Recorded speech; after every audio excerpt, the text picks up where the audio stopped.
உங்களுக்கான இரவு வசனம். அந்த நம்பிக்கையினாலே நாம் இரட்சிக்கப்பட்டிருக்கிறோம். காணப்படுகிறதை நம்புகிறது நம்பிக்கையல்ல, ஒருவன் தான் காண்கிறதை நம்ப வேண்டுவதென்ன?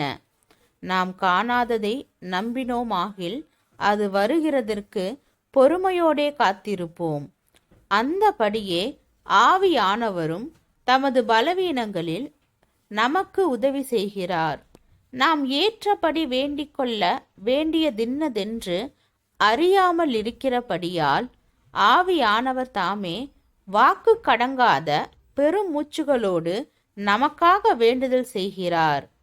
ரோமர் 8வது அதிகாரம் 24, 25, 26 வசனங்கள்.